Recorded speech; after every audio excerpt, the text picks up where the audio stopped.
Hi, welcome to this Business Book Club blog. And my name's Michelle Pratt of Dive Deeper Development. And today I'm looking at the book How to Break Up with Your Phone by Catherine Price. I'm not going to say that I'm a phone addict. I'm not, but I definitely found myself in a position where I felt I was spending more time on my phone than I really wanted to. And I was interested to know whether this book could help me, maybe not break up with my phone, but certainly curtail my phone usage and make it healthier. The book is broken into two parts, really. First of all, the wake up, which explains why our relationship with our phones can be potentially unhealthy. And secondly, the breakup, which outlines how to separate yourself from your phone. I'll start with the wake up. I won't go through all the tips, but first of all, there's a few reasons given in the book why our phone use can be unhealthy. First of all, they are designed for addiction. So Price explains that the people who make our phones and the people who make the software and the social media apps know what it is that makes us addicted to our phones. They know how to trigger our dopamine. They know how to trigger our fear of missing out.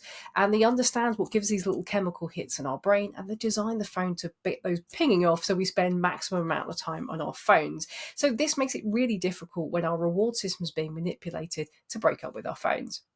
There's also the issue of cognitive impairment. This constant distraction and multitasking makes it really difficult for us to concentrate, and this is starting to affect our memories and our concentration levels. Price also explains other factors which are perhaps more psychological. One, the lack of sleep. So the blue light in our phone screens can make it difficult for us to sleep, and that also affects our concentration. But she also points out that being distracted by our phones affects our sleep too. So none of this is good for us.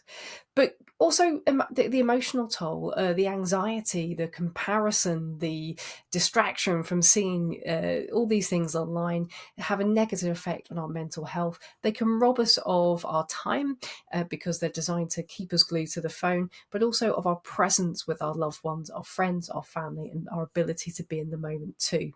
So the odds are stacked against us. There's a lot going on there that might cause our phone use to be problematic, and that is in some ways part of the design.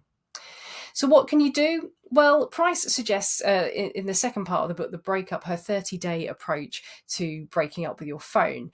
Now, one of the things I found about the book is that it's written in such a way that it assumes that you're a phone addict, so to speak. And she describes being glued to your phone. And I don't think I'm an addict in that sense. I'm quite happy to live without my phone. But if you are addicted to your phone, her approach might be the way forward for you. So she suggests assessing your current usage. So she suggests that you start by examining how much time you're spending on your phone. And of course, most these days, most phones have some kind of inbuilt software. She suggests some apps you could use to help you work out where your time is going.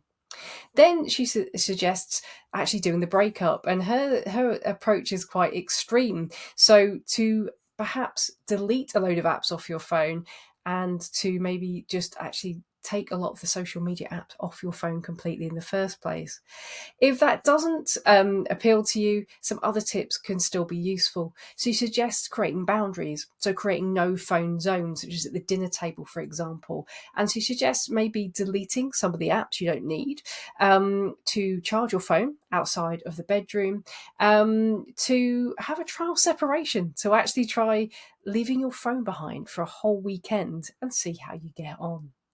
The other thing I really like about this breakup approach is, as well as either getting rid of your phone or putting it to one side or really deleting a whole bunch of stuff off it, is that she suggests that not only do you get rid of things, but in their place, you think about what you would like to do with the time instead. And for me, this is a key part, because if you've read my review of James Clear's Atomic Habits, you'll know that it's not enough to break a habit, you've got to build a new one in. And I think she gives some really good attention to being more mindful about what you want to do with your time and what you want to get from your relationship with your phone. So did I break up on my phone? Well, no. I didn't consider myself to be a phone addict. Therefore, I didn't want to break up with my phone, but I did want to use it less. Now, I had already done quite a lot with curbing my phone usage. So, for example, I make good use of do not disturb mode. I turn the app counters off. I don't have any push notifications.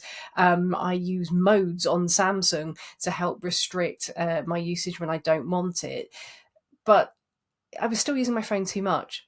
So this book for me was a really nice pause, and it caused me to step back and think, what do I want from my phone? And since reading the book, I've tightened up my restrictions on my phone further still.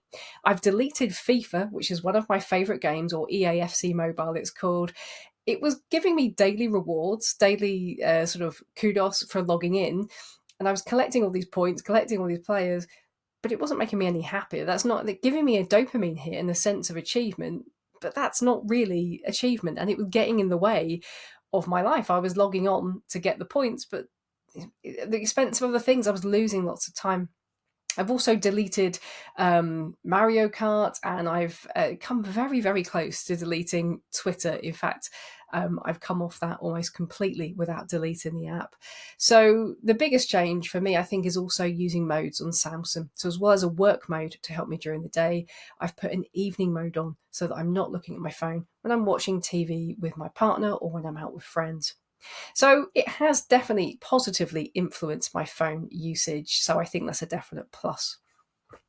What did I think of the book? Well, I think for me, the way the book is written assumes you're an addict. So a lot of what was written in that first half didn't really resonate with me so much. I don't know if it's because I'm Gen X or that I just wasn't addicted, but it didn't really appeal to me in quite the same way. However, it did have an influence on my phone usage. I didn't do the 30-day challenge that she described. I didn't really want to break up with my phone. I found that a bit much. I made the changes I wanted to make in one afternoon. But it was a good prompt to get me to do that. So even if you're not a phone addict, I would definitely say this is worth a read. If you don't know about why your phone is so addictive, this will help you find out why. And if you want some suggestions about how to even curb your phone usage, I would suggest that this is a good read for you. If you've read the book, let me know what you think. If you've read anything similar, I'd love to hear what you've been reading. So let me know in the comments below. And who knows, maybe we'll compare some ideas on how to break up with your phone.